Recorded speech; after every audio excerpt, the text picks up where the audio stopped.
Hello, BookTube. I've got some mail for you today on a bright, sunny, but still stubbornly cold Tuesday. It's still stubbornly cold.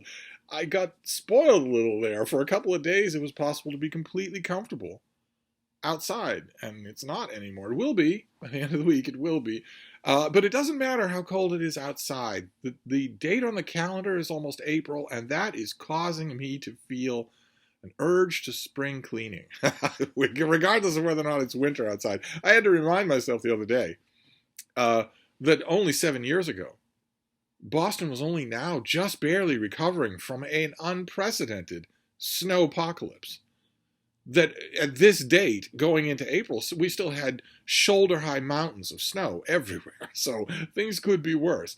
But regardless of the nature of the cold or the snow on the ground, I am feeling the urge to organize, to clean, to straighten, to get things in order. I did that for a couple of hours today, and it felt wonderful. It makes me understand why type A a-holes tend to live so long naturally, because it seems comfortable for the body to be that way. I went at my bookcase, my new release bookcase. I went through it like the scythe of the Lord. Got rid of doubles, got rid of deadweight, got rid of things that accumulate. Even now in the doldrums of book mailing, books will accumulate that I know perfectly well I'm not going to review. Maybe no offense to the book, maybe no offense to the author. I can look at them and tell you're never going to deal with this. So there's no reason for you to have it. There's no reason for it to be taking up space on this shelf. I went through that shelf all the way out to August. In every detail, I had the laptop right there on the top shelf, looking up every book that didn't have a date, putting stickers in each one to make sure I knew when it comes out, month and day. Tremendous. I also have a shelf right there by the window that I am going to use for potted plants. I am going to use it for that. It's perfectly positioned for that. But in the last few weeks, it accumulated, as blank shelves, empty shelves will. It accumulated piles and piles of miscellaneous crap, including tons and tons of books that are earmarked for you. Tons and tons of books that are earmarked to go out in the mail. They're not going to mail themselves, though, right? I have to put them in an envelope, wrap that envelope, tape it, seal it shut, put the address on it, get it all ready to go. I have to do that. I have to get it ready to go. I did that. That shelf is now clear, and I am strongly considering not filling it with anything except plants. I'm thinking put 4 potted plants over there, where they have sunlight all day long. I have to see I have to study my happy plant book. But in addition to that flurry of activity, also bills. Oh my God, all kinds of paperwork. Little things here and there, nitpicky things that my surly houseboy either can't or won't do, that have just been piling up, and it's all done now.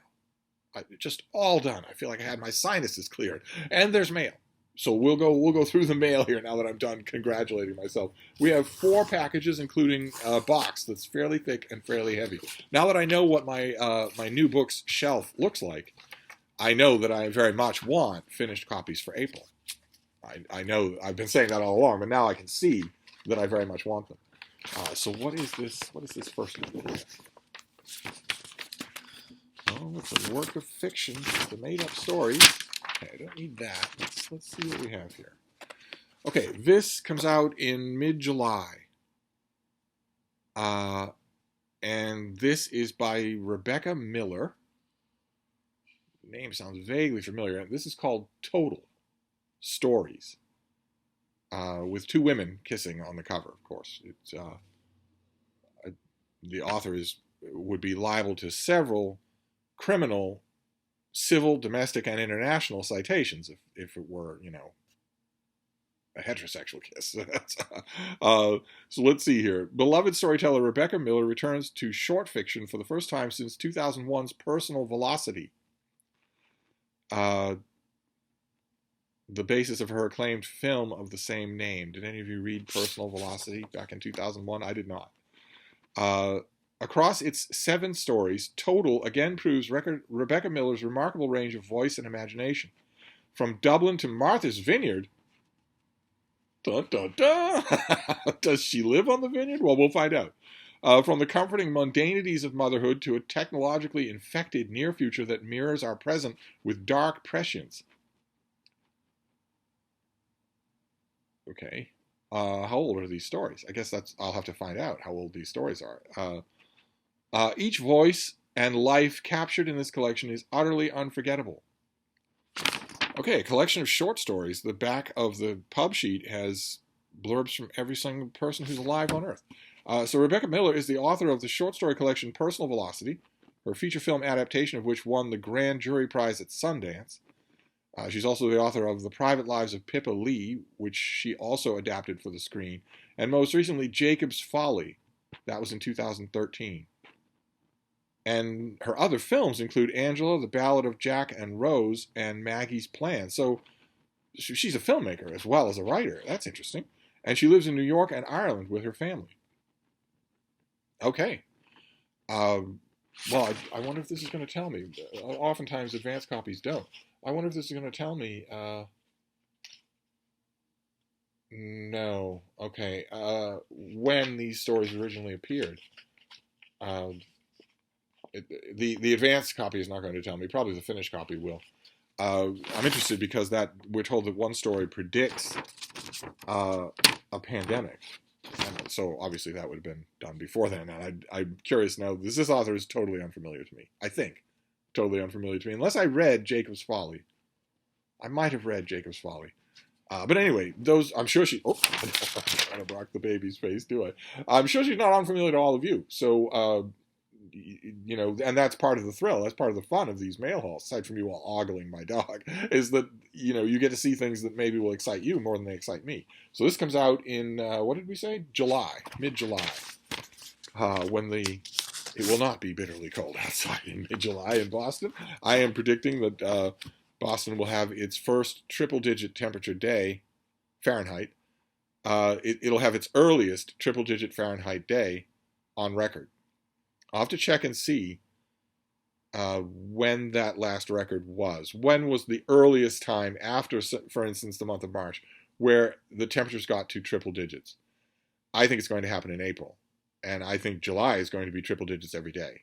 So the nightmare that afflicted a huge portion of the United States last year and the year before that, especially last year and the year before that, where, for instance, large parts of Texas, large parts of California were trapped under heat domes that just didn't move. I don't know that it's totally impossible for a heat dome to cover the whole country. So we shall see. You'll notice there's no note of foreboding in my voice. That's because I would really like it. I am now a complete creature of triple digits Fahrenheit. I wasn't. For most of my life, I wasn't. But I am now. I am now very much so. I have 3 rules in life. I am always hungry. The music is always too loud, and I am always cold. that the third rule winks out of existence when the temperatures get into triple digits. That's when I'm suddenly no longer cold. But anyway, let's move on to this next package. Oh, it's a finished copy. That's good. That's very good. Nothing against July releases, but I want finished copies. So what have we got here? Okay. All right, we saw this already. This is a finished copy of something that we've seen already. But a lot of you might have missed it, so we'll go over it again, and we won't block the bean's face. This is a Tiny Upward Shove by Melissa Chadburn. Is this an April finished copy? Yes, it is. This comes out in mid-April. And it's a debut. It's Melissa Chadburn's debut, in which she delves deeply into the lives of several characters who have fallen through society's cracks, as she braids together elements of a coming-of-age novel, facets of the Filipino folklore that she heard about when she was growing up, and the facts in the case of the real-life Canadian serial killer Robert Willie Pickton. Well, again, okay, so Rebecca Miller was complying with new publishing industry international law, which is that it has to reflect reality. Your book's cover design has to reflect reality. And as we all know, the latest UNESCO estimates say that gay and lesbian people make up fully 90% of the population. So if you don't do that, you are in violation of international law. But another international law for the publishing industry is that if you're going to write fiction, it must be autofiction. There must be no fiction in it. It must be just a transcription of your Twitter feed. And this doesn't sound like that. This sounds like it might be made up. What kind of a debut is that? A slap in the face to every lazy author in the world.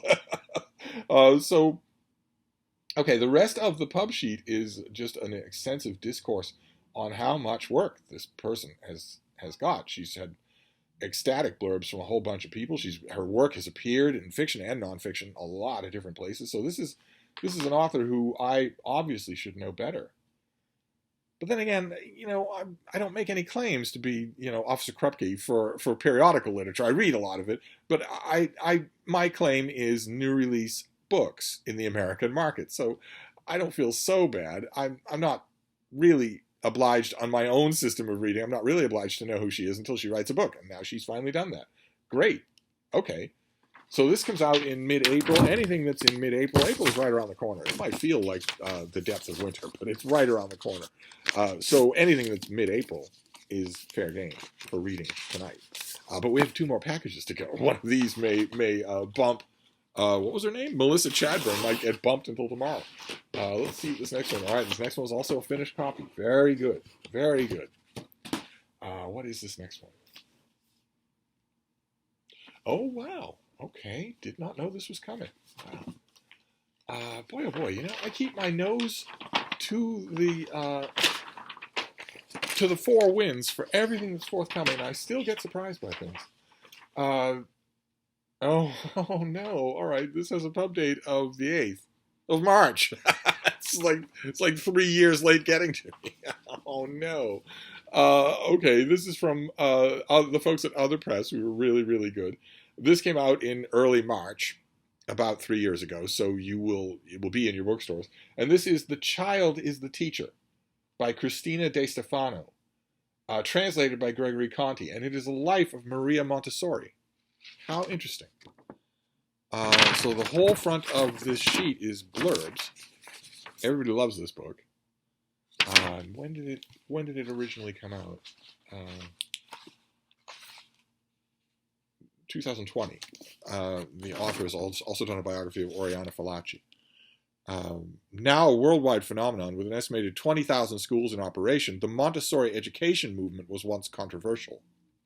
And in this book, Cristina De Stefano, who is a journalist, provides a comprehensive, dynamic portrait of the trailblazing educator and social reformer. Timed to International Women's Day and the 30th anniversary of the Montessori Foundation, it is the first biography since the classical, pioneering 1973 Rita Kramer work to be written as an external book from an author who is not a member of the Montessori movement. A few qualifications that I'm going to have to investigate. What does that mean, an external book? And the author's not a member of the movement. Okay, so does that mean that aside from Rita Kramer's book, there have been biographies of Maria Montessori, but they were generated by the movement? That'd be interesting. I'll have to look that up. Drawing on primary sources such as letters and diaries penned by Maria Montessori herself, many of which were previously unpublished, this book offers an unparalleled window into the life of a brilliant figure whose groundbreaking play-based pedagogy would one day leave an indelible imprint on the field of children's education. Born in Italy at a time when women were still expected to lead secluded lives as wives and mothers rather than pursue careers, the famously headstrong Montessori defied the gender norms of her day and forged her own path, first by studying medicine and then by refusing to marry. She even bore a son out of wedlock and made the difficult decision to give him up so she could keep her job at a hospital and be a vocal member of a suffragist league. Inspired by her own childhood learning difficulties, Montessori ultimately felt called upon to bridge her background in healthcare and her fervor for social reform. Okay, well, I don't know much about the life of Maria Montessori, and now I will. This is a little bit too late to review this thing, but not too late to read it. Not at all. It might be a little too late. A review would look kind of silly coming out, a month and a week after the book comes out, but it's never too late to get on Steve's year-end list of the best and worst books of the year. It's never too late for that. This would not be best biography. This would be best works in translation. But it could be. You never know. It'd be a learning experience either way. And then we have the final thing here, which is a big, heavy box. So I'm thinking a finished copy, and not only a finished copy, but a big finished copy. And those are all music to my ears. Let's see what we have here. Let's see what we have here. We'll make a mess here, especially since everything's so clean. Everything's right, baby. Everything's so clean. Everything is finally completely organized. Everything is right where it should be. This is gonna last, is it? What have we got here? Oh no! Oh no! Oh well, I mean, not oh no for the book. I'm excited for the book. I'm oh noing for one of you. Oh no! This is the American hardcover of Richard Overy's book Blood and Ruins, which one of you already sent me. One of you sent me a UK hardcover of this. When it's right over there on the shelf. When it looked like maybe there was a delay, or maybe I wasn't going to get the American version, and now I have the American version of this. Oh no! So I've got 2 copies of this. Okay, well this has tons and tons of blurbs from the UK on the back because it came out there months ago. But what have we got here? We haven't seen it here. In this new and definitive look at the Second World War, Richard Overy seeks to recast the way we view the war, its origins and aftermath. As one of Britain's most decorated and respected World War II historians, he argues that this was the last imperial war, with almost a century-long lead-up of global imperial expansion, which reached its peak in the territorial ambitions of Italy, Germany, and Japan in the 1930s and early 1940s, before descending into the largest and costliest war in human history, and the end, after 1945, of all territorial empires. Okay. Well, yes, okay, Italy, Germany, and Japan. There was another person who was involved in World War II who had distinctly imperialistic ambitions. He just didn't call it that. And he wasn't ambitious for just any old empire. He was ambitious for Britain's empire. And I wonder, was that the U.S. president? So it wasn't just the bad guys. War is always a land grab. Even if you're not involved, there's all of a sudden borders are up for grabs. The author pushes us to take a global perspective on the war, one that looks more broadly than the typical focus on military conflict between Allied and Axis states. Well, good. Above all, Overy explains the bitter cost for those involved in the fighting, and the exceptional level of crime and atrocity that marked the war and its protracted aftermath, which extended far beyond 1945. Okay, well, I know we have Anthony Beaver and Max Hastings and all. The current deans of World War II history have very much pioneered and perfected a shtick, a way of doing this that definitely works. It definitely plugs into the still active cultural memory of the war. But I have always maintained, I largely maintained it privately because there's no way to fight against the juggernaut of marketing. I've always maintained that that does a disservice to the war. If you're writing about a massive campaign that dispossessed hundreds of thousands of people and left whole countries in ruin, and you feel compelled, either yourself, I'm not saying these guys are frauds, or from what your publisher knows will sell, to stop that narrative and tell me about one particular grunt on anybody's side, in any army. I guess because when you talk about the book, you're going to say that that's your way of giving war a human face. When I read that kind of approach to this kind of subject, I always feel like my time is being wasted. Now, that is not me saying that I don't care about the plights of those individual grunts, obviously, since my father was one of them. It isn't me saying that. It's that you'd have to be some sort of card-carrying, hayseed dolt not to know that war has a human face. What I want a historian to do is study the war.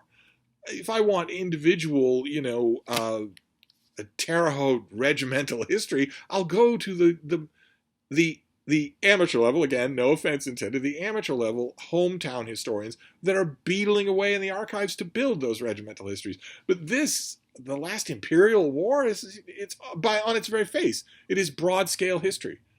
So I don't really want you to stop the whole grinding of the machinery in order to pander to... I'm not saying that it's explicitly pandering, not exclusively that. The only reason that I mentioned it is because I was a little worried about that fact. What does that paragraph say? Overy pushes us to take a global perspective on the war, one that looks more broadly than the typical focus on military conflict between the Allied and Axis states. Okay, that's the first sentence. And the second sentence is, above all, Overy explains the bitter cost for those involved in the fighting. Those don't live together well. You're either doing the first one or you're doing the second one. We shall see. I've had that gift that one of you sent me of the UK hardcover of this for a while and haven't actually cracked it open. In part because I was still stubbornly hoping that I would get a copy in the mail of the American version of it. But the double will find a good home. Those of you who watch David Murphy's annual video will know that he's a big fan of World War II, but he's also a cheapskate, so he probably hasn't shelled out the money for a brand new big book on World War II. So he will be the perfect recipient for a double on this particular subject. So there you go. That is the mail for today, all over the map. But we got World War II history and biography, so that's good. I'm going to do a Steve pyramid without blocking the bean. So we have Blood and Ruins, the last Imperial War. We have an extra resonance, of course. The dust jacket copy says that after 1945, territorial aggressive wars became a thing of the past. Obviously, that is weird to read in March of 2022, but the author couldn't have known that. So we have Blood and Ruins, the American edition. We have The Child is the Teacher, a new biography of Maria Montessori that the pub sheet goes out of its way to tell us was not written by a member of the movement. That's interesting. That pricked up my ears as to what's going on there that you would need to clarify that. Right? I mean, if you get a new 1,000-page history of Christianity, the pub sheet and the cover copy of the book won't even bother to mention whether or not the author is a Christian. So what's going on? I'll have to find that out. Then A Tiny Upward Shove, Melissa Chadbourne's debut novel, and Total, a collection of stories by Rebecca Miller, who's apparently known to everybody in the world but me and the bean. So that's the mail haul for today. 3 finished copies and 1 advanced copy, all of which have perfect places to go, because I am in complete feng shui, tiger mom control of my surroundings. At long last, after putting it off for months, because it was just too cold to move. Now, it is still too cold to move, but it's almost April, and that's the time when you throw open the windows, air out all the sheets and blankets, get a huge load of extra laundry done, and fix things. Fix the little piles of mess that have crapped up everywhere. Now that I have finally done that, I should put a system in place. I have 4 books here. What I need to do is inventory them, make a list of what they are, when I got them, when they come out, and then once I've done that, immediately put them in the right place over on the work bookcase. These are mail, these are all new, so they all go on the work bookcase. There's only one place here where books like that go. And not only put them over there, but put them where they belong over there, instead of what I have done for the last month and a half, 2 months, which is to take this pile at the end of the day when I'm feeling crappy or when I feel like going into the little book room and reading, and just putting this stack on the top shelf. Just, I'll get to it. I'll sort them later. And then I don't. Instead, I shouldn't do that. Right, baby? Oh.